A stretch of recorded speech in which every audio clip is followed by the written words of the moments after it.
Pues buenos días, mi nombre es Job Jiménez, estoy aquí en la Iglesia de Cristo Redentor, aquí en la ciudad de Tijuana, y pues vamos a empezar con estas pláticas. Espero que nos dé el tiempo, porque después es bastante extenso el tema, pero bueno, gracias a Dios que nos permite estar juntos. Pues vamos a ver. Bueno, ya, gracias a Dios, el pastor ya oró esta mañana, pero sí sería bueno comenzar con una confesión de fe también. Si podemos hacerla ahí en casa a una misma voz, en credo y seno. Decimos: creo en un solo Dios, Padre Todopoderoso, creador del cielo y de la tierra, de todo lo visible y lo invisible.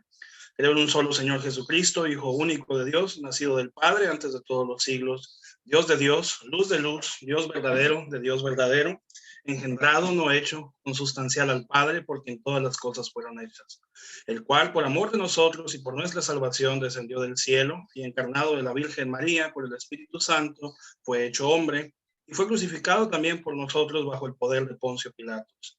Padeció y fue sepultado, y resucitó al tercer día, y ascendió a los cielos, y está sentado a la diestra del Padre, y vendrá otra vez en gloria a juzgar a los vivos y a los muertos, y su reino no tendrá fin. Y creo en el Espíritu Santo, Señor y dador de vida, que procede del Padre y del Hijo, que con el Padre y el Hijo juntamente es adorado y glorificado, que habló por medio de los profetas. Creo en una santa Iglesia católica y apostólica, confieso que hay un solo bautismo para la remisión de los pecados, espero la resurrección de los muertos y la vida del mundo venidero. Amén. En el nombre del Padre, el Hijo y el Espíritu Santo. Señor, te damos gracias por este tiempo de estudio. Te pedimos que abres nuestras mentes y que uses a tu siervo inútil, Señor, que sea tu palabra la que sea compartida a través de nosotros en este tiempo, y que sea un tiempo que podamos salir contentos y alegres, Señor, de haber aprendido de ti, y que seas tú el que nos enseñe a través de tu palabra.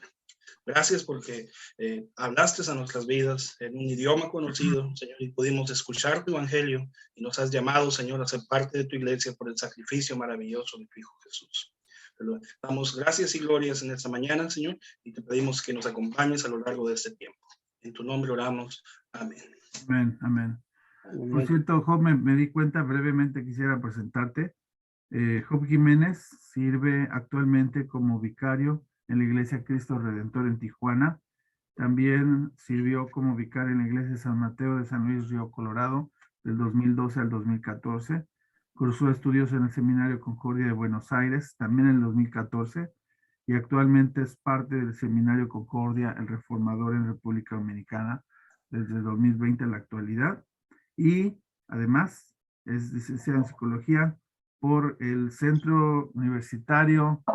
¿Qué significa esas El Centro Universitario de Sonora es parte de CUT, de aquí de Tijuana, pero es un campus en San Luis, Sonora. Así es. Job está casado con Diana Valenzuela, que recientemente también se consagró como diaconisa, que está también presente. Saludos, Diana, y tiene un pequeño hijo, Noah, ¿verdad? Que lo entretiene en sus tiempos libres también, al buen Job. Bien, adelante, Job. Bueno, gracias, pastor. Quiero comenzar con el texto que está aquí en pantalla, fuente y norma de la doctrina cristiana. No sé si alguien quiera leerlo, por favor. Está ahí en pantalla, si se ve. Adelante. Adelante, hermano José. ¿Quiere leer? Ok. Déjame ver, porque las letras son muy pequeñas para mí. Fuente y norma de la doctrina cristiana. Antes bien, como está escrito, cosas que ojo no vio, ni oído oyó, ni han subido en corazón de hombre, son las que Dios ha preparado para los que le aman. Pero Dios no los reveló a nosotros por el Espíritu, porque el Espíritu todo escudriña aún lo profundo de Dios, porque ¿quién de los hombres sabe las cosas de hombres sino el Espíritu del hombre que está en él? Así tampoco nadie conoció cosas de Dios sino del Espíritu de Dios. Corintios capítulo 2, versículos del 9 al 11. Gracias, hermano. Dios. Gracias. Comenzamos con el credo niceno y subrayé ahí la parte del credo que dice que habló por medio de los profetas, ¿no? Entonces este texto va bastante ligado con esta confesión de fe que tenemos, cosa que ojo no vio, que ni oído ha escuchado, ni ha subido de corazón de hombre, son las que Dios preparó para los que le aman, pero nos la reveló a nosotros por medio del Espíritu Santo. Y San Pablo en Corintios hace una pequeña comparación sobre quién conoce las cosas del hombre, es decir, quién puede conocer la mente de cada uno de nosotros. Nadie más que nosotros mismos. Había un lema de los griegos, conócete a ti mismo. Igualmente, ¿quién puede conocer a Dios más que Él mismo? Entonces, Él mismo es la fuente de la Escritura, Él mismo nos está hablando de Él mismo es el mensaje que viene a nosotros a través de su palabra y se nos ha revelado a través del Espíritu Santo. Quiero checar lo que dice la fórmula de concordia en la página 497 del libro de concordia. En el párrafo 1 dice: creemos y enseñamos y confesamos que la única regla y norma según la cual debe valorarse y juzgarse todas las doctrinas, juntamente con quienes las enseñan, es exclusivamente la escritura profética y apostólica del Antiguo y del Nuevo Testamento. Como está escrito en el Salmo 119 y 105, lámpara es a mis pies tu palabra y lumbrera a mi camino. Y como escribe el apóstol Pablo en San Pablo a Gálatas 1:8, aunque un ángel del cielo nos anunciara otro evangelio, sea anatema.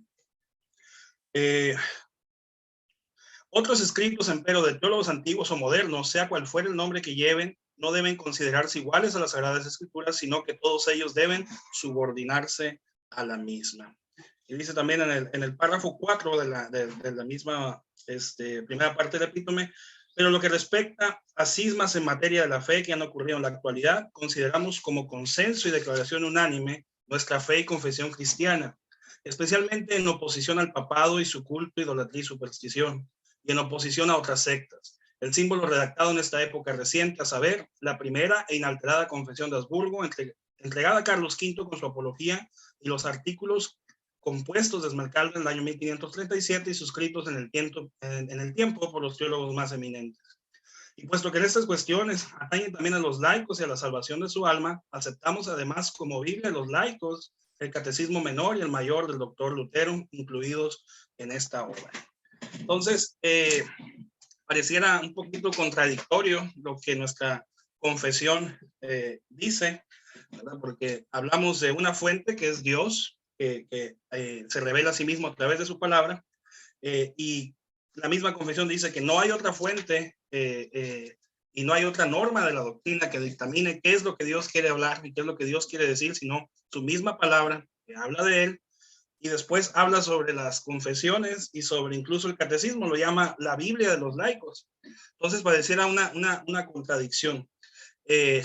No es una contradicción porque está hablando de la subordinación hacia la escritura y a la palabra de Dios. Todo tiene que ser evaluado a través de la palabra de Dios. Si concuerda con la palabra de Dios, estamos con lo correcto. Si no, estamos fuera de lo que Dios nos ha hablado. Entonces, el juicio de la palabra de Dios dice: no añadirás a la palabra que yo os mando, ni disminuiréis de ella, porque guardaréis los mandamientos de Jehová vuestro Dios, que yo os ordeno. Entonces, no añadir a la palabra de Dios que ya se nos ha dado, que ya se nos ha mandado, no disminuirla, sino que guardemos los mandamientos que Dios nos ha dado y que ya nos ha ordenado.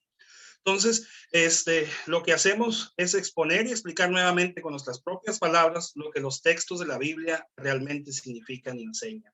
Esto hablando de interpretar la escritura o hablar sobre la escritura, ¿sí? Entonces, hay algo bastante interesante que quiero leer de este libro. No sé si lo tengan por ahí. No sé si se mire. ¿Qué es este libro? Ahí está. Lutero, intérprete bíblico, y está bastante bueno.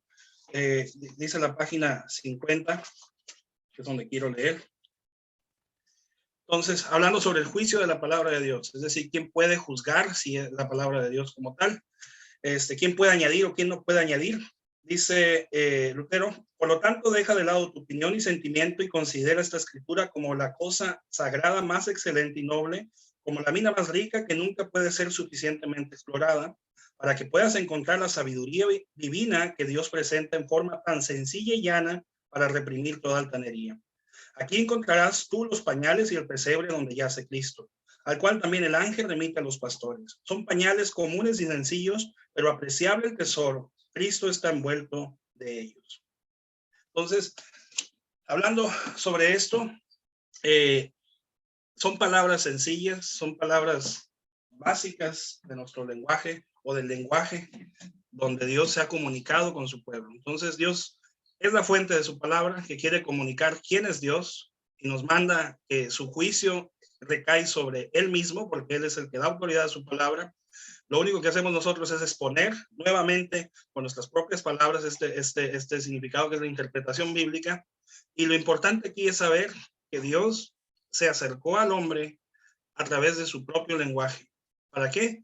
Para que conozcamos la verdad y lo que Dios quiere darnos a conocer a través de su palabra. Y eso es bastante importante, interesante, porque Dios escoge a Israel como su pueblo amado, y no viene por oráculos, no viene con paramayas externas para poder acercarse a él, sino que habla en su propio lenguaje, en su propia lengua, y ellos pueden escuchar lo que Dios habla a ellos. Y eso lo podemos encontrar a lo mejor a lo largo de las escrituras, cómo Dios habla a Moisés en un lenguaje real, un lenguaje que puede entender, que puede saber, y se le presenta y le dice: yo soy el que soy. Creo que esto es algo muy bonito y muy, muy hermoso de entender cuando nos damos cuenta del propósito de la escritura, que no es un propósito velado, como mencionan en la lectura que leíamos de Lutero, no es un propósito oscuro, sino usa un lenguaje claro para acercarse precisamente a nosotros. Entonces, a la hora de interpretar y exponer explicar nuevamente la escritura, debe haber un sensus literario. Dice una frase en latín: sensus literalis unus es decir, el sentido literario uno es. No puede haber interpretaciones opuestas, no puede haber un pasaje que diga algo, pero que a la vez lo niegue. ¿Sí? Entonces, tiene que haber ese sentido literario a la hora de interpretar. A veces escuchamos a algunos hermanos que dicen, Dios me ha revelado o me dio una nueva revelación. Yo creo que ahí es donde debemos tener cuidado y recordar esta parte del sentido literario. ¿Qué es lo que quiere decirnos ese pasaje? Y no desviarnos hacia dónde nos está apuntando la escritura, y no desviarnos a la hora de interpretar ese pasaje. No hay interpretaciones opuestas. Más adelantito vamos a verlo también. Un pasaje oscuro se ilumina con un pasaje más claro, y es ahí donde podemos encontrar el sentido a lo largo de la escritura. Dice Lutero en la página 9 del mismo libro que mencionaba. Voy a leer un poquito. Dice: las partes oscuras de la Biblia deben ser explicadas a partir de las claras. Dicen en su comentario los Salmos: tened pues la certeza y no dudéis de que no hay cosa más clara que el sol, esto es la escritura. Si empero se ha interpuesto alguna nube, ciertamente no hay detrás de ella otra cosa que el mismo sol refulgente. Así, si en la escritura hay una frase oscura, no dudes ciertamente que se halla detrás de ella misma verdad que en otro lugar que se halla claramente. Y quien no puede entender lo oscuro, quédese junto a lo claro. Y esto nos habla precisamente de lo que estamos comentando, del sentido literario. A la hora de interpretar la escritura, un pasaje nos va a dar luz a otro pasaje. Y un pasaje oscuro se va a revelar a la luz de un pasaje más claro, donde vamos a poder comprender más sencillamente lo que la palabra de Dios nos quiere dar y nos quiere entregar a través de ella. Entonces, hay que también tomar en cuenta que, como un comentario, jamás vamos a poder sacar una doctrina o un dogma, una doctrina cristiana a través de un versículo oscuro. Siempre van a ser a través de los versículos que son claros y fáciles de entender. Bueno, a ver.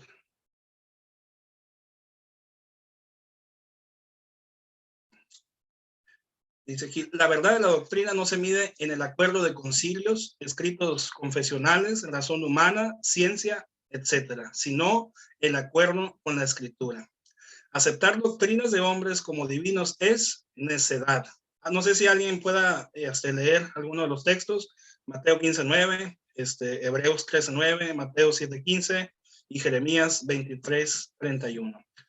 Empezamos con el primer texto, si hay alguien por ahí que lo tenga. Aceptar doctrinas de hombres como divinas es necedad. Hermanos. Mateo 15. 9. Y por ahí si puede alguien ir buscando ya Hebreos 13:9. Dice Mateos 15:9. No tiene sentido que me honren si sus enseñanzas son mandamientos humanos. Okay. No hay sentido, es necedad si son mandamientos de hombres. Aceptar doctrinas de hombres como divinas es una falsa seguridad. ¿Quién lee ahí Hebreos 13:9? ¿Quiere leer, hermano? No os dejéis llevar de doctrinas diversas y extrañas, porque buena cosa es afirmar el corazón con la gracia, no con viandas, que nunca aprovecharon a los que se han ocupado de ellas. Nos da una falsa seguridad, el no basarnos en la verdadera fe, no basarnos en la gracia, sino en las viandas, en las comidas, en las cosas terrenales. Aceptarlas como divinas, pues nos va a dar una falsa seguridad. También destruye la fe. Alguien que pueda leer Mateo 7:15.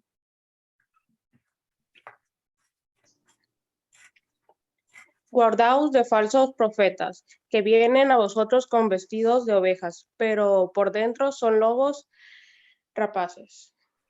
Gracias. Destruye la fe. Aquellos pastores, o aquellos que se llaman pastores y enseñan doctrinas de hombres, doctrinas de pecados, van a destruir la fe de las personas, van a destruir la fe que hay en la iglesia y van a dañar la grey del Señor. Y por último, aceptar doctrinas de hombres como divinas, pues es pecado. ¿Quién lee Jeremías 23:31?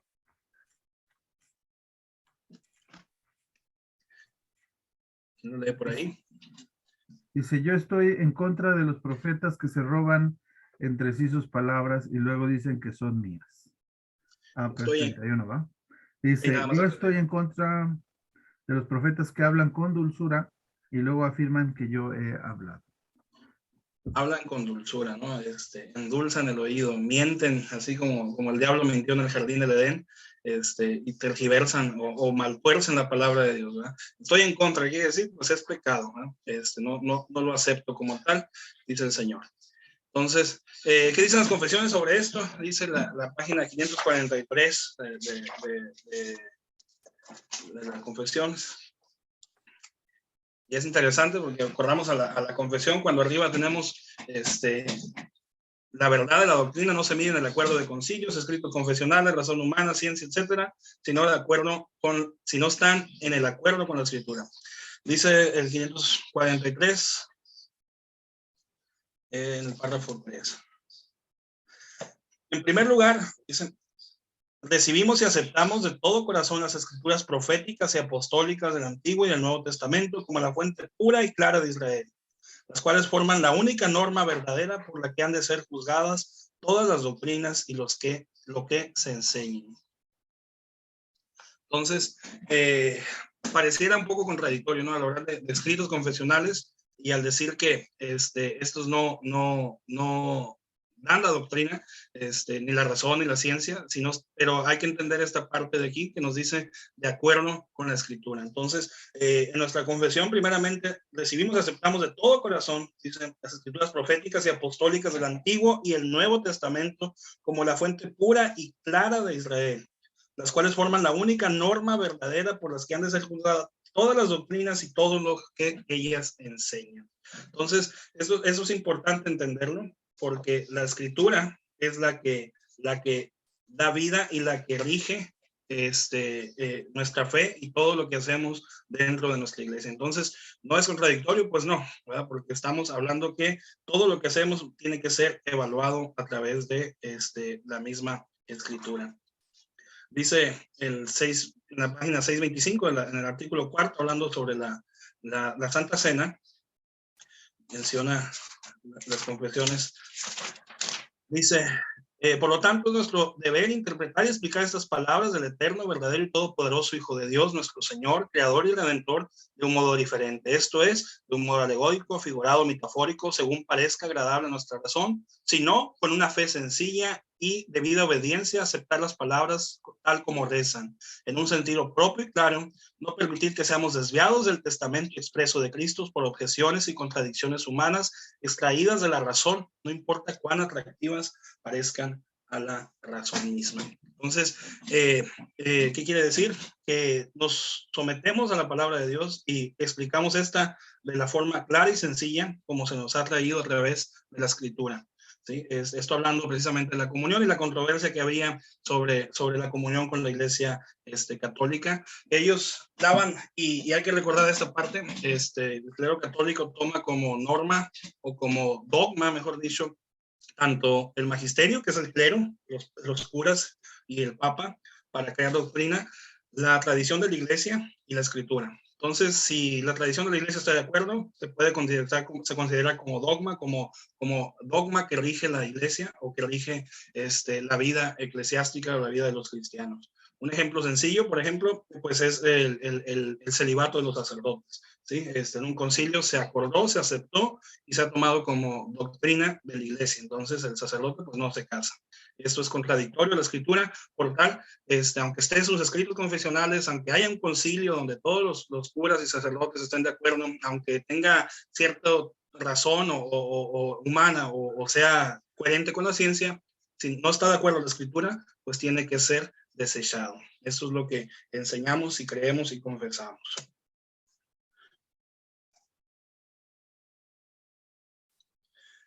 Origen e inspiración de la Biblia. La Biblia es una colección de libros de diferentes escritores humanos y de diferentes épocas. Creo que esta es ¿cómo se puede decir?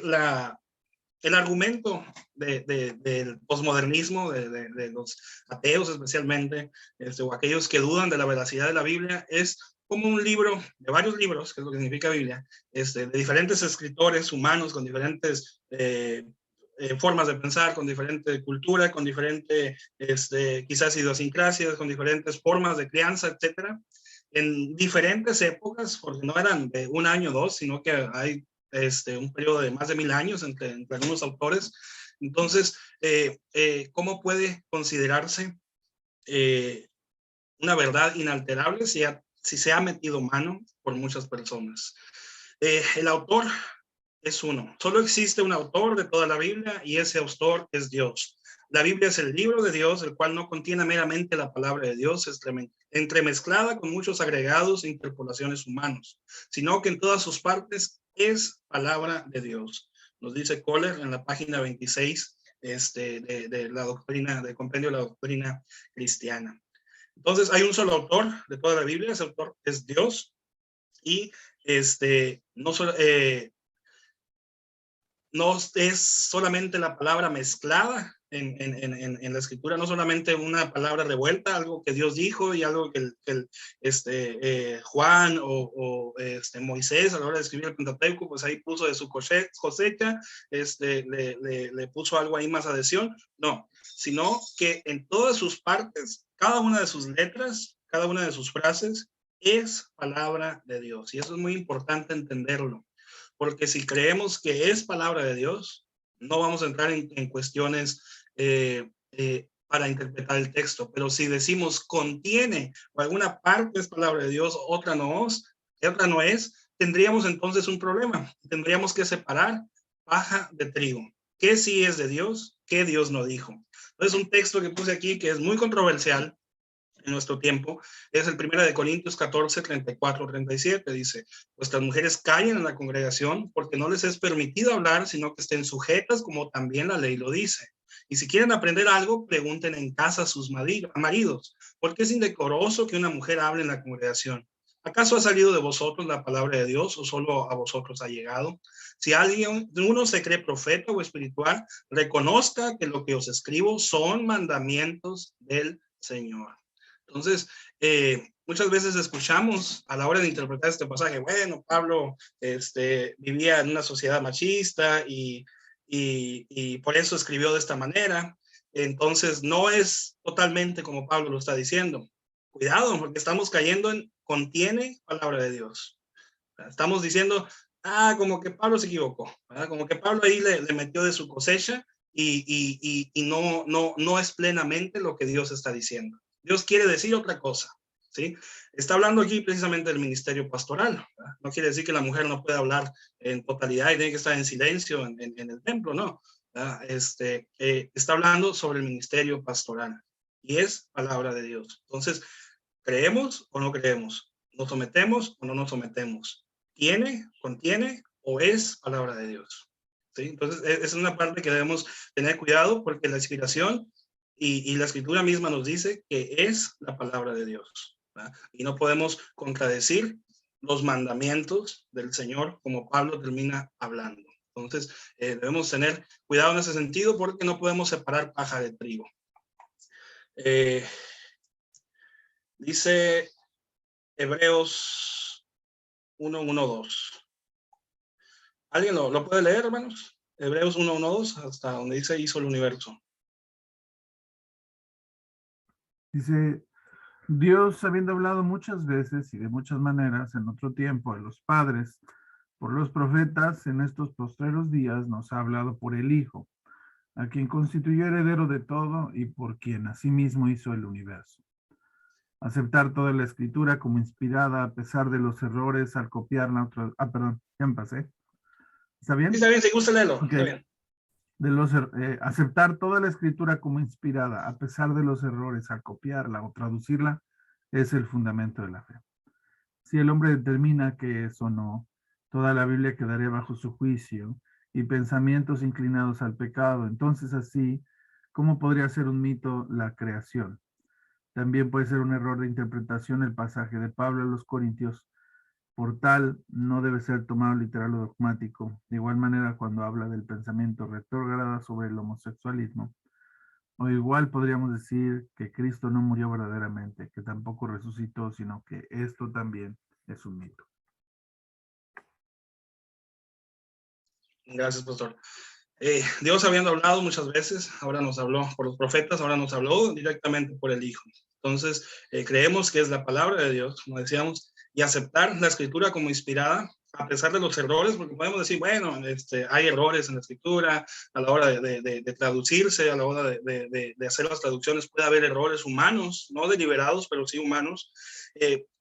No hay un error que dañe lo que la escritura nos ha enseñado. Y cuando digo un error, es un error a la traducción, un error a la sintaxis, no daña sustancialmente el fundamento de la fe.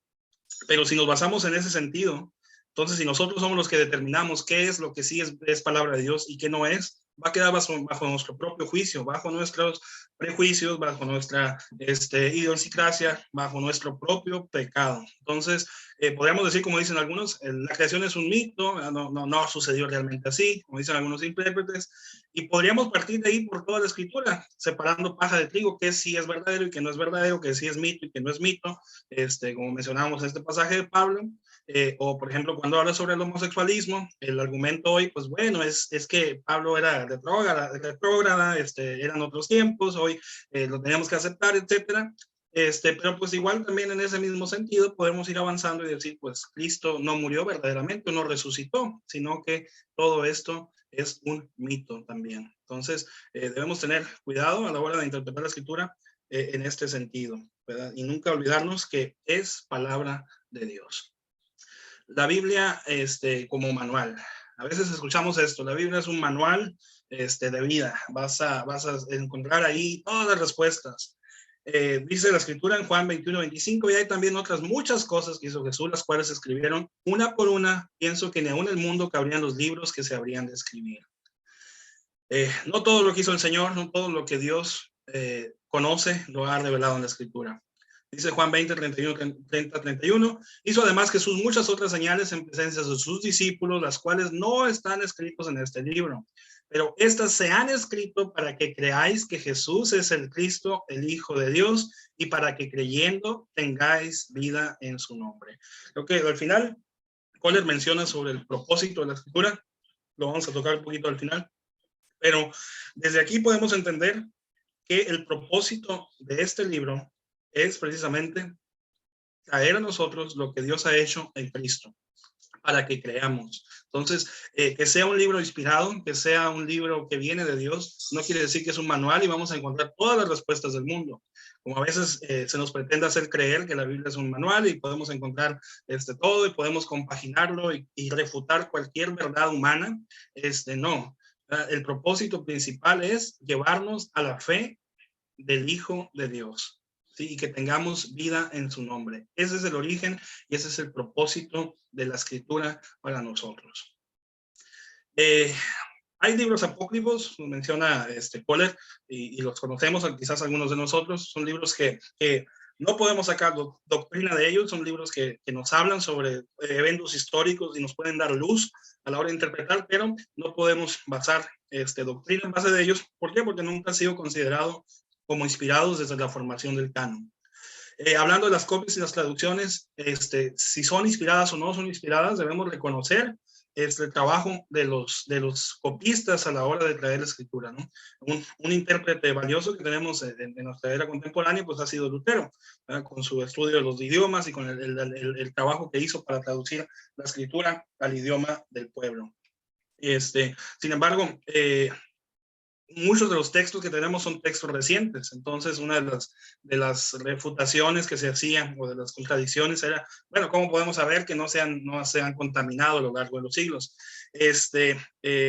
Tenemos ahora la evidencia de Qumran, de más o menos en los años 40, donde se encontraron muchos escritos antiguos y curiosamente, y no curiosamente, sino por la gracia de Dios, concuerdan con los escritos que tenemos mucho posteriores a los escritos antiguos de Qumran. Entonces eso habla de la permanencia de la palabra de Dios. Por ejemplo, menciona ahí los masoretas. Los masoretas significa aquellos que ponían a la hora de copiar o traducir la Biblia del hebreo. En el hebreo están escribiendo, ponían notas al margen de la escritura con el afán de no cambiar o no modificar la escritura misma como estaba. Entonces, creo que eso nos deja entrever un poquito cuál era el respeto y el valor que los antiguos y los primeros cristianos y los primeros hombres de Dios a la hora de estudiar la escritura mantenían y cómo Dios los usó para que llegaran a esta escritura fiel a nuestros días, para poder saber que realmente su origen y su inspiración es divino. Entonces, creo que los masoretas hicieron un gran trabajo para sostener el texto y poderlo entregar en los días de hoy. Bueno, los atributos de la Biblia, la autoridad.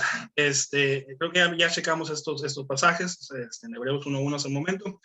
Dice 1 Corintios 14:37, si alguno se cree profeta o espiritual, conozca lo que les escribo como mandamiento del Señor. Escuchábamos esto en el pasaje de Pablo hace un momento. Dice 1 Corintios 11:23, cuando Pablo habla acerca de la comunión, porque yo recibí del Señor lo que también os he enseñado. Entonces eso es importante. Uno es la autoridad, no depende de quiénes hablaron, sino depende de que Dios está hablando de ellos. Menciona Kohler en la página 34, ignorar, pasar por alto o rechazar cualquier doctrina de la Biblia es rebeldía contra la autoridad de Dios y no quedará sin castigo. El que me rechace y no recibe mis palabras, tiene quien lo juzgue. ¿Por qué? Porque su palabra es palabra de él. No nos rechazan a nosotros cuando no quieren escucharlas, rechazan a Dios mismo que está hablando a través de su palabra. Entonces, el ignorarla, pasarla por alto o rechazar cualquier doctrina que no se apegue a nuestra conciencia, a nuestra forma de pensar o nuestras ideas, es rebeldía contra la autoridad de Dios.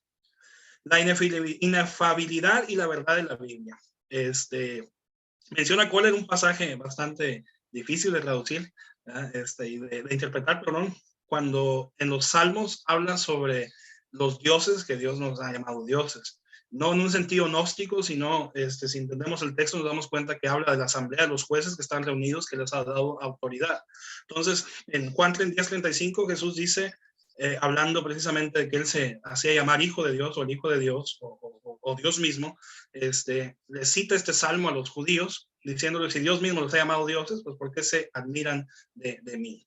Entonces, esto nos habla sobre la inefabilidad de la Biblia, es decir, la palabra de Dios no puede ser quebrantada, dice Jesús, y eso lo menciona Kohler en el libro, es decir, que la palabra de Dios no se puede contradecir a sí misma, ¿no? Eso lo usa Jesús para argumentar su punto al llamarse hijo de Dios. ¿Alguien que pueda leer Juan 17:17? Evangelio según San Juan 17:17.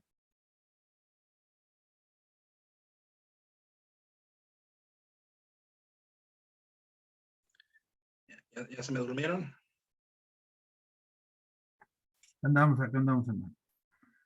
Muy bien, dice, santifícalos en tu verdad, tu palabra es verdad. Santifícalos en tu verdad, tu palabra es verdad. Gracias, hermano. Creo que no le podemos añadir más a la escritura. Tu palabra es verdad. Cualquier doctrina que no está completamente de acuerdo con la enseñanza de la palabra de Dios es por necesidad falsa. No importa la sinceridad con que se cree, todo lo que la Biblia describe como pecados, mentiras, errores, supersticiones, etcétera, es exactamente lo que la Biblia dice de ello. Dice Lutero, hablando sobre las dos teologías, la teología de la gloria y la teología de la cruz.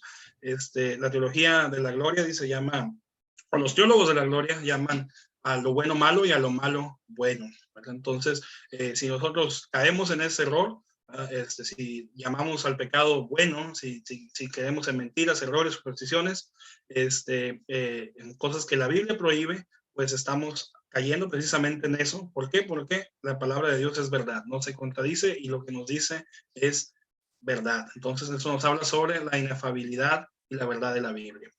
Otro atributo de la escritura es la eficacia. La palabra de Dios es eficaz, tiene el poder de producir un efecto y de causar una impresión en el corazón, dice Kohler. Es interesante el argumento que usa Kohler, habla diciendo, si nosotros como humanos hablamos a alguien y podemos causar un efecto en alguien, ahora con más la palabra de Dios va a causar un efecto en el corazón del hombre. Y esto es bastante interesante porque ciertamente, pues yo soy psicólogo y muchos de los casos que nos vamos a enterar es precisamente por lo que las personas dicen o por lo que nos dicen, ¿verdad? Por lo que como nos crearon, como nos hablaron y nos marca durante toda la vida, ¿verdad? Entonces, ahora realmente el escuchar la palabra de Dios y lo que Dios tiene que decir y lo que Dios nos quiere hacer llegar a nosotros va a causar una impresión en el corazón. La creación de la nada es lo que quiere decir esta frasecita en latín, creator ex nihilo. Dios crea las cosas de la nada. En Génesis 1, Dios dijo, dice la escritura, Dios dice, y lo que Dios dice, se hace. Lo que Dios dice, hágase la luz y se hace la luz. Dios dice, háganse los animales, los aves y se hacen las aves. Entonces, lo que Dios dice, se cumple. Lo que Dios habla, se hace. La Biblia por eso es eficaz, porque el Espíritu Santo opera mediante la palabra de Dios. Entonces, no es una cuestión mágica, que si yo tengo mi Biblia abierta en mi casa, ya Dios está haciendo algo. No, sino que esa palabra que viene a nosotros a través de la Escritura viene también con el Espíritu de Dios y es la que hace eficaz esta palabra. Dios mismo opera por su palabra. No sé si alguien puede ir buscando Hebreos 4:12. Yo creo que es un texto que conocemos bastante bien. Si alguien lo va buscando, y quiero leer un poquito lo que dice aquí Lutero. Habla sobre dos claridades en este mismo libro, Intérprete Bíblico, en la página 10. Dice, la primera se refiere a la claridad de la Biblia como un simple libro o un conjunto de letras. Es en cuanto a ella, Lutero no lo cambia en ninguna duda, salvo la existencia de dificultades de orden lingüístico. Está hablando de la escritura como tal. Pero considera superables en tanto se progresa en el estudio de los idiomas originales y las circunstancias históricas. Entonces es importante estudiar los idiomas, pues sí, es algo bueno porque nos va a dar un mejor entendimiento de la lingüística, nos va a dar un mejor entendimiento de la gramática y poder comprender de una mejor manera la escritura misma. Pero la claridad interna es la parte más fundamental de la escritura. Se refiere a la claridad del contenido de este libro para el individuo, es decir, para cada uno de nosotros. Con respecto a este, Lutero la negaba para todos los hombres, como hombres naturales, aún no tocados por el evangelio. Es decir, aquellos que no hemos sido tocados o no han sido tocados por el evangelio no pueden comprender la escritura en su totalidad. Por más idiomas, por más estudios, por más capacidad humana que se tenga, si no ha sido el hombre tocado por el evangelio, no va a poder entender lo que la escritura quiere hablar. El hombre pecador, incrédulo, dice Lutero, no es capaz de ver con claridad ni una jota de la escritura. Y esto aunque supiera recitar todas las verdades y enseñanzas de la misma. Para comprender la esencia de la escritura, para que el contenido de ella sea clara para el hombre y éste lo crea, es necesaria la intervención del Espíritu Santo. Entonces, el Espíritu Santo es necesario para poder entender y poder creer y que la palabra de Dios opere para lo que fue enviada. Dios mismo opera por su palabra. Un texto bastante bueno que nos puede alumbrar esto es el texto de Mateo 13. El sembrador salió a sembrar. ¿Quién es el que hace la acción? No es no somos nosotros, como a veces lo interpretamos el pasaje, es Cristo mismo que es el sembrador. Él mismo sale y siembra la semilla por todos los lugares. Él mismo la esparce por todas las partes. Dios es su palabra y Dios opera por medio de su palabra. ¿Sí? ¿Alguien que lea Hebreos 4:12, hermanos? Dice, porque la palabra de Dios es viva y eficaz y más cortante que toda espada de dos filos, y penetra hasta partir el alma y el espíritu, las coyunturas y los tuétanos, y discierne los pensamientos y las intenciones del corazón. Gracias, hermano. Esto es la eficacia de la palabra de Dios. La suficiencia de la Biblia es la perfección según la cual la Biblia contiene todo lo necesario para lograr el fin y la meta de las Sagradas Escrituras. Dice Hechos 20:27, porque no he rehuido anunciarlos todo el consejo de Dios. Dice 2 de Timoteo 3:15, y que desde la niñez has sabido las Sagradas Escrituras, las cuales te pueden hacer sabio para la salvación por la fe que es en Cristo Jesús. ¿Qué quiere decir la suficiencia de la Biblia? Contiene lo necesario. ¿Para qué? Para lograr la meta y el fin de la escritura misma. ¿Cuál es la meta y el fin? Como dice San Pablo en 2 de Timoteo, le dice a Timoteo, la salvación por la fe que es en Cristo Jesús. No necesitamos más que la palabra de Dios que opera a través de su Espíritu Santo para lograr lo que la misma palabra de Dios quiere hacer. El sembrador salió a sembrar. Podríamos volver a citar este pasaje de Mateo. En ningún sentido, las confesiones de la iglesia deben ser consideradas como adiciones de la Biblia. Es decir, a la Biblia le faltó, ahora tenemos la confesión y se la ponemos ahí a un lado. Ahora sí ya está más completa. Cosa que hacen, por ejemplo, los mormones. Está la escritura, pero le faltó, y por eso está el libro del Mormón. Es una adición.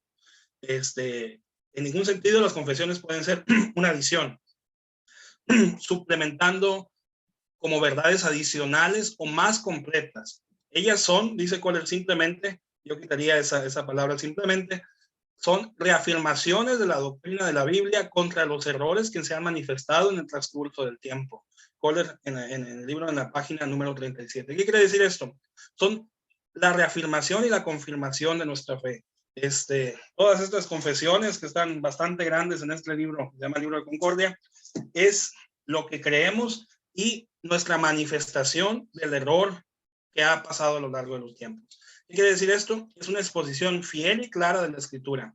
No está sobre la escritura, no es una adición, no es algo que le falte, sino que es una explicación correcta de lo que creemos y lo que Dios quiere hablarnos a nosotros. Por eso es que nosotros como iglesia luterana nos consideramos confesionales, es decir, tenemos una confesión, lo que creemos es lo que confesamos, es lo que hablamos. Entonces, es importante, ¿por qué? Porque son unos lentes que nos van a ayudar a entender la escritura. Y un poquito más adelante vamos a hablar de la importancia de tener ese marco de interpretación en la escritura para los congregantes o las personas que se congregan en nuestra iglesia. Dice otro atributo es la perspicuidad. Esto es la claridad de la Sagrada Escritura, la cual presenta todas las doctrinas y preceptos afirmados en la palabra, inspirados libremente, accesible a todo lector y oyente de una inteligencia humana promedio. No se ocupa ser demasiado inteligente, sino escuchar la palabra de Dios. De suficiente conocimiento del idioma usado, que podamos hablar en este caso español. En el antiguo, cuando Dios se reveló a su pueblo, pues era el hebreo.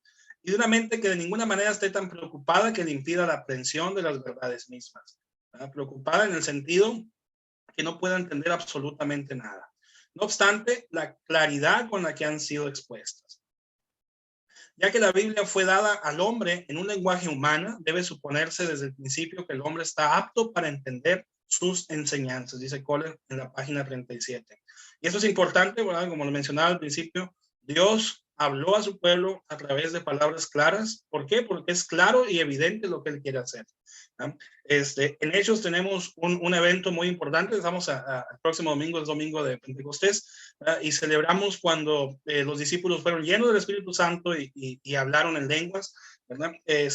Y de ahí se ha tomado toda una doctrina en las iglesias acerca de las lenguas. Y cuando realmente leemos el texto de Hechos, nos damos cuenta que cada quien hablaba en un idioma claro y tenían un fin: proclamar el evangelio de Jesucristo. Entonces, la gente creyó no porque miraron las lenguas de fuego, no porque vieron que todos estaban haciendo una manifestación del poder de Dios. Creyeron porque se les predicó el evangelio, ¿no? Incluso Pedro se levanta y hace un excelente sermón a los judíos del por qué han crucificado a Jesús. Entonces, el hombre es apto para entender las enseñanzas. ¿Por qué? Porque está en un lenguaje humano, no es algo inaccesible. Ese es otro atributo de la escritura. La escritura no es oscura, esperando que el sacerdote y el papa, el teólogo y el concilio la interprete, dice Kohler. Esto es bastante importante entenderlo, porque la Iglesia Católica, como mencionaba, cree que solamente el sacerdote, el papa, el teólogo, y especialmente en los tiempos de la Reforma, creían que podían interpretar correctamente la escritura.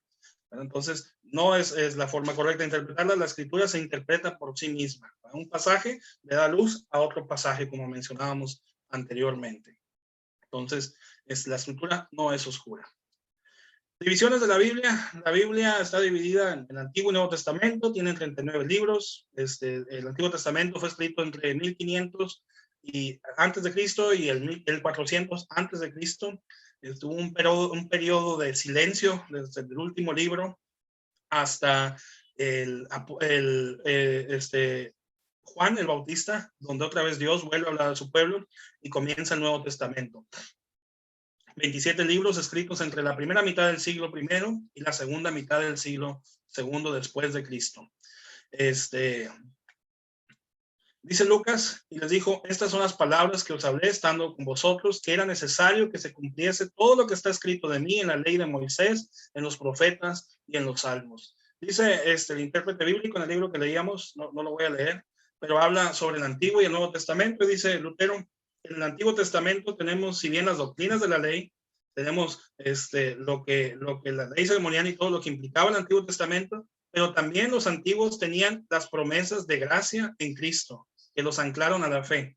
Y aunque en el Nuevo Testamento tenemos la promesa revelada en Cristo sobre la gracia, también tenemos el Antiguo Testamento y tenemos la ley del Antiguo Testamento. Entonces, ambos libros, ambos testamentos apuntan a una sola cosa, ¿verdad? Lo que dice Lucas, a Jesús mismo. Dice Jesús: estas palabras que yo os hablé estando con vosotros, que era necesario que se cumpliese todo lo que está escrito de mí. Dice todo lo que está escrito de mí en la ley de Moisés y en los profetas y en los salmos. Entonces, aquí ya tenemos un punto clave para interpretar la escritura, y es Cristo mismo. Cuando interpretamos la escritura tenemos que preguntarnos: ¿qué me dice este pasaje de Cristo? ¿Qué me quiere decir de Cristo? ¿Qué me está hablando de Cristo? Eso es algo importante a la hora de interpretar la escritura. Hubo una persona, un hombre, que se llamó Marción de Sinope. Fue escritor y un teólogo, y él destacó en el siglo II por una herejía que él hizo. Él era gnóstico. Él decía que había una enseñanza oculta y que se tenía que descubrir, y que solamente algunos elegidos podían descubrirla. Y su herejía más grande fue hacer una doctrina de técnicamente dos dioses diferentes, uno del Antiguo Testamento y uno del Nuevo. En el Antiguo Testamento se presenta un Dios enojado con el hombre, un Dios airado que habla de la ley, y en el Nuevo Testamento se presenta un Dios bonachón, buena onda, que nos habla de la gracia. Entonces, entonces rechazaba el Antiguo Testamento y solo aceptaba el Evangelio, que ya estaba en ese entonces pues consolidado o ya más consolidado. Incluso él hizo su propia traducción y quitó aquellos pasajes que contradecían su enseñanza herética, ¿no? Entonces, lo traigo esto a colación o a la luz, porque muchas veces es lo que pensamos que el Antiguo Testamento ya está allá lejos, ya no tiene nada que ver con nosotros, y lo único que nos importa es el Nuevo Testamento. Y la realidad es de que toda la escritura nos habla acerca de Cristo. Entonces, toda la escritura es importante, todo es palabra de Dios, tanto el Antiguo como el Nuevo Testamento, y todo tiene una implicancia y un objetivo, que es presentarnos al Señor Jesucristo. Kohler habla de un triple propósito. Creo que el propósito más importante es el que menciona él, el punto número 1, es mediante la fe en Cristo salvar al hombre del pecado y la condenación. Ese es el propósito principal de la Biblia. El segundo propósito es enseñarnos a vivir de una vida justa a través de su palabra, dice Kohler. Y el tercer propósito es alabar o brindar alabanza al Señor. El plan de la salvación, como está revelado en la Biblia, separa este libro de todos los otros libros sagrados, donde enseñan lo que el hombre debe hacer. Hace rato hablábamos de un manual. La Biblia no es un manual, no es un lugar donde tenemos que hacer esto, esto y esto para poder tener aquello. La Biblia es la palabra de Dios que nos trae la gracia revelada en Cristo Jesús para la salvación. Esa es la escritura del Señor. Va más allá de un simple manual. Estos libros enseñan lo que el hombre debe hacer como un manual, una forma de vida para salvarse a sí mismo. La Biblia nos enseña lo que Dios ha hecho para salvar al hombre por la gracia, por causa de Cristo. Entonces, eso es un punto muy importante. La escritura trata varias materias, pero tampoco trata de explicar o explica todo lo referente al mundo, sino que trata lo que es referente a nuestra salvación. Entonces, ese es un punto muy importante, porque a veces pretendemos ser los protectores de Dios y queremos defender a Dios y decir, no, es que en la escritura está todo, ¿verdad? Yo puedo debatir con un científico y decirle que está equivocado con la escritura. La escritura no tiene ese propósito. El propósito es revelarnos lo necesario para nuestra salvación. Aunque trata muchos temas, aunque a lo mejor vamos a toparlos más adelante, los grandes monstruos que podemos impedir, que hablan sobre los dinosaurios, etcétera, no trata de explicarlo. ¿Por qué? Porque no es necesario para nuestra salvación. Alguien me preguntó hace unos días, ¿qué cree la Iglesia Luterana sobre los extraterrestres? ¿Creemos o no creemos? La respuesta es sencilla. Creo que si Dios no habla sobre ello, es porque no es importante para nuestra salvación.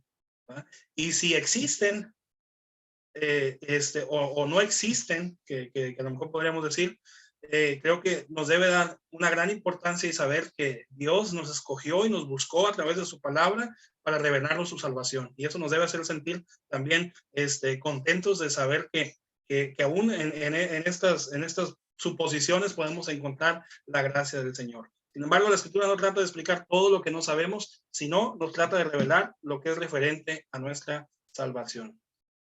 El uso de la Biblia, dice Juan 5:39, escudriñad las escrituras porque en ellas encontraréis la salvación, ellas dan testimonio de mí. Es importante leer, estudiar y aprender sobre la escritura, tanto para nosotros como ministros, como pastores. Es importante que sepamos. A veces andamos buscando Génesis allá en Apocalipsis y a veces no sabemos de dónde están los textos, andamos revueltos. Lo digo por mí. Entonces es importante conocer y leer la escritura, pero también es importante para el laico, es decir, para el miembro de la congregación que ejercite el escudriñar la escritura. Lo que debemos tener cuidado es lo que menciona Kohler. Es por medio de tal meditación que nuestra parte del significado de los textos y las verdades de la escritura se aclara más completa en nuestras mentes y penetra más profundamente en nuestros corazones. Entonces, él dice, parece entenderse que la meditación es la que va a traer un significado, es decir, meditar, leer la escritura en mi casa, etcétera. Debemos guardar de no entender esto desde el punto de vista del pietismo. ¿Qué decía el pietismo? Hay una interpretación privada. Sí, vamos a juntarnos en las casas, vamos a leer la escritura. ¿Y tú qué piensas? ¿Tú qué opinas de este pasaje? No, yo creo que dice esto, yo creo que dice aquello. Esa interpretación privada debemos de cuidar de no caer en ello. ¿Por qué? Porque es una interpretación privada, deja de lado muchas veces lo que la palabra de Dios verdaderamente nos quiere enseñar. Entonces, volvemos a lo mismo de hace rato. Es mi juicio, mi percepción, lo que yo creo, lo que yo pienso que dice, y hacemos que la palabra de Dios a veces diga algo que no es. Entonces, era una característica de este movimiento del pietismo, darle esa importancia a la vida privada, a la devoción privada, a la oración, a todas estas cosas que si las leemos parece que son buenas, pero el problema es que dejan de lado la justificación por la fe y se centran en una justificación por las obras. Entonces, dice Marcos 1:15 diciendo: el tiempo se ha cumplido y el reino de Dios se ha acercado, arrepentidos y creed en el evangelio. Creer en el evangelio implica oír. Romanos 10:17 dice: así que la fe es por el oír y el oír por la palabra de Dios. El creer no implica solamente la acción magisterial de la conciencia. ¿Qué quiere decir esto? No significa simplemente conocer el texto, no significa simplemente saberlo, sino significa también escucharlo y escuchar lo que la palabra de Dios quiere decir. ¿Y cómo se escucha esa palabra de Dios? Cuando somos intérpretes, cuando los pastores y aquellos que Dios nos ha llamado al oficio pastoral, predicamos su palabra y es escuchada a través de los oídos, y Dios viene con su Espíritu Santo y obra en nosotros. El creer implica la predicación de la palabra que es dabar, es decir, lo que contiene, lo que Dios quiere darnos, y la palabra que es preformativa, lo que decíamos hace rato, hace lo que Dios quiere que haga. Alguien que pueda leer Hechos 27b al 35, y alguien que vaya buscando también Romanos 10:14. Si me hace favor, vamos a leer ahí la historia de Felipe y el etíope. Hechos 8:27 al 35. ¿Quién lo lee? Para que no se me duerman porque ya hablé mucho. A ver, este es NBI, 8:27. Dice, Felipe emprendió el viaje. ¿Estoy correcto, no? Felipe emprendió el viaje y resulta que se encontró con un etíope, eunuco, alto funcionario encargado de todo el tesoro de la Candace, reina de los etíopes. Había ido a Jerusalén para adorar, y en el viaje de regreso a su país iba sentado en su carro leyendo el libro del profeta Isaías. El Espíritu le dijo a Felipe: acércate y júntate a ese carro. Felipe se acercó deprisa al carro y al oír que el hombre leía al profeta Isaías le preguntó: ¿acaso entiende usted lo que está leyendo? ¿Y cómo voy a entenderlo?, contestó, si nadie me lo explica. Así que invitó a Felipe a subir y sentarse con él. El pasaje de la escritura que estaba leyendo era el siguiente: como oveja fue llevado al matadero, y como cordero que enmudece ante su trasquilador, ni siquiera abrió su boca. Lo humillaron y no le hicieron justicia. ¿Quién describirá su descendencia? Porque su vida fue arrancada de la tierra. Dígame usted, por favor, ¿de quién habla aquí el profeta? ¿De sí mismo o de algún otro?, le preguntó el eunuco a Felipe. Entonces Felipe, comenzando con ese mismo pasaje de la escritura, le anunció las buenas nuevas acerca de Jesús.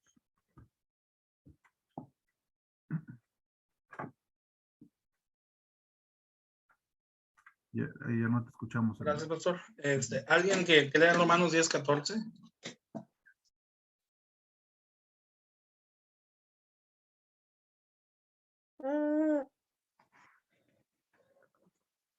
¿Cómo pues invocarán a aquel en el cual no ha creído?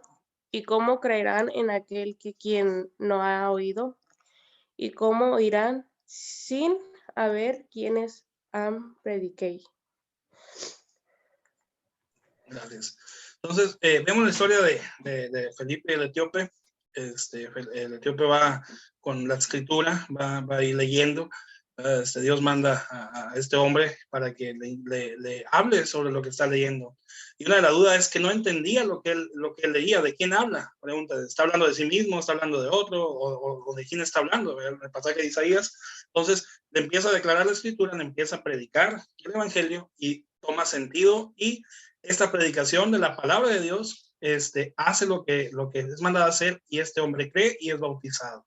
¿Ah? Como dice Romanos, pues cómo va a haber quien crea si no hay quien les predique. Entonces, la interpretación privada es la que debemos de guardar. Debemos enseñar a nuestra iglesia a leer la escritura, debemos enseñarla a que escudriñe, que ore, pero siempre en el marco de la iglesia. Por eso confesamos en el credo apostólico al final cómo obra el Espíritu Santo dentro de su iglesia, enseñándoles la correcta interpretación, las confesiones, lo que hemos creído, lo que hemos debatido contra las herejías a lo largo de la historia de la cristiandad y la vida cristiana. La escritura es útil. Entonces podemos decir que la escritura es útil para enseñar, para redarguir, defender la fe, que esto es lo que significa redarguir contra las herejías, enseñar lo que Dios quiere que aprendamos a través de ella, corregir en el segundo y tercer uso de la ley. ¿Cómo hace corregir? Bueno, cuando encontramos y se nos confronta con nuestro pecado a través de la ley, y también se nos enseña a vivir piadosamente a través del tercer uso de la ley, es decir, a través del sacrificio de Cristo que ha hecho por nosotros. Excluir injusticia, es decir, hablar sobre el tercer uso de la ley exclusivamente. Esto nos dice en Timoteo 3:16, segunda de Timoteo 3:16, y para dar consuelo. Obviamente cuando estamos pasando por luchas, por enfermedades, etcétera, pues la palabra de Dios es un consuelo reconfortante a nuestras vidas. Entonces, hay que siempre y no olvidarnos de esta parte importante de la enseñanza en nuestras congregaciones, de enseñarles correctamente lo que Dios quiere que ellos entiendan y que es la revelación del Hijo de su Hijo a través de la Escritura. Un uso equivocado de la Escritura es usar la Biblia para algún propósito supersticioso, citar textos, historias de la misma para hacer chistes y divertir a otros. Es hacer un uso grosero de la palabra de Dios. Dice Colin en la página 44.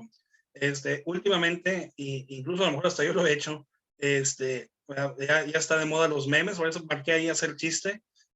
Y a veces cómo utilizamos la palabra de Dios, ¿verdad? Para incluso burlarnos, sino para el propósito principal y el propósito que Dios nos ha revelado, que es predicar a Jesucristo. Creo que este cuadro de Lucas Fernández, donde está Lutero predicando desde el púlpito, señalando la cruz, y vemos aquí los lienzos volando, nos hablan sobre la obra del Espíritu Santo que viene a los oyentes, y los oyentes no están viendo a Lutero que predica, sino están volteando a ver precisamente a la cruz. Ese es el objetivo de la palabra de Dios, que es predicar, y la palabra de Dios que viene a nosotros. Entonces, el hacer chiste, el mofarnos de ella, el tomarla para cualquier uso que no es este propósito, pues debemos tener cuidado, porque quizás estamos pecando contra el segundo mandamiento, ¿verdad? Que es no tomar la palabra de Dios en vano. A veces vemos las escrituras o la Biblia tiradas por ahí, desbarazadas.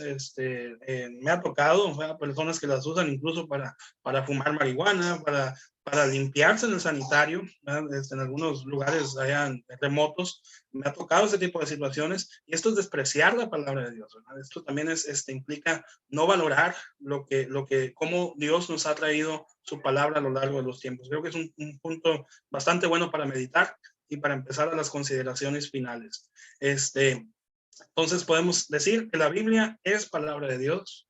La Biblia contiene lo que Dios quiere hablarnos. El objetivo principal de la Escritura es darnos a conocer nuestra condición pecadora, que hemos caído en pecado, y cómo podemos ser salvos de esa condición en la que estamos sumidos en el pecado. La Escritura es la norma normal, es decir, la norma que rige todo lo que hacemos, y los credos y la confesión de nuestra iglesia es la norma normata, es decir, la norma que se norma o está normada bajo la Escritura. Y suena a lo mejor un poquito como a trabalenguas, pero es básicamente todo lo que hemos dicho a lo largo de este corto tiempo. Por último, lex orandi, lex credendi, ¿qué quiere decir? Lo que oramos es lo que creemos, y lo que creemos también debe ser lo que oramos. Nace la Escritura y es afirmado por nuestra confesión de fe y por nuestro credo. Pero podríamos preguntarnos por qué cada vez despreciamos más la liturgia y los elementos que llamamos adiáforas hoy en día. Y esas son mis consideraciones y pensamientos finales. A veces despreciarlos o despreciar la catequesis o la instrucción que estos elementos o estas adiáforas, como las llamamos, tienen y que apuntan a Cristo mediante ellos, pues es desaprovechar esta catequesis o esta enseñanza. Despreciar nuestra liturgia, nuestra confesión de fe, también es despreciar la palabra de Dios que se esconde y se explica mediante ellos, ¿sí? La liturgia y todo lo que hacemos dentro de nuestro culto está extraído directamente de la Escritura y es también palabra de Dios, ¿verdad? Desde el momento que comenzamos nuestro culto invocando el nombre del Dios Trino, hasta el momento que terminamos nuestro culto con la bendición de Aarón en el capítulo 6 de la Escritura, podemos encontrar que todo nuestro culto está basado en la Escritura. Entonces, nuestra confesión y nuestra liturgia, pues también, si la despreciamos, es despreciar a Dios que se esconde y se explica por ellos. Cada vez pensamos más que la iglesia debe cambiar su forma de actuar al mundo postmoderno y millennial para poder llegar a más personas. ¿Sí? Pensamos, necesitamos modificarnos, necesitamos cambiar, necesitamos ser más atractivos para llegar a las personas. Pongo aquí una imagen de el altar, si se le puede llamar altar, que es más bien un stage, un escenario de una iglesia moderna, vamos a decirlo así, y vemos pues que simplemente es algo atractivo, es algo bonito, es algo que nos llama la atención, y a lo mejor llama la atención a las personas, pero debemos pensar, el problema sigue siendo el mismo, el hombre perdido en el pecado. Entonces, pensar de esta manera, pensar que la proclamación del evangelio y los medios de gracia, pues, nos puede llevar a creer que no son suficientes. Por tal, podemos concluir que no creemos en el poder de la palabra y negamos los 3 grandes postulados de la Reforma, y el redescubrimiento de lo que fue la Escritura y la salvación por la fe, la sola gracia y la sola Escritura. Le damos más poder a la acción de cambio, es decir, a lo que podemos hacer como un agente que va a traer a las personas a la fe y a la salvación, y no a la Escritura misma y los medios de gracia, que es donde Dios obra mediante el Espíritu Santo para la conversión y la salvación del hombre.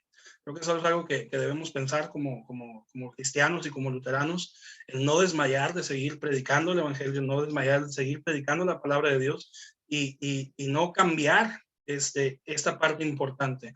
Si bien yo soy alguien que cree en la misión y trabajo bastante en la misión en el lugar donde estoy, y creo indudablemente que tenemos que crear puentes entre la comunidad en la que estamos y la iglesia, porque si abrimos las puertas de la iglesia no va a llegar sola la gente no va a llegar sola a la iglesia, pero cuando llegan una vez a esas bancas, creo que lo importante y la centralidad de lo que hacemos debe ser la continuación de esta palabra de Dios, que hace lo que es mandado hacer, y sus medios de gracia, que vienen a través también de su palabra. Creo que es la parte importante que no debemos olvidar y nos debe animar a lo largo de todo este estudio.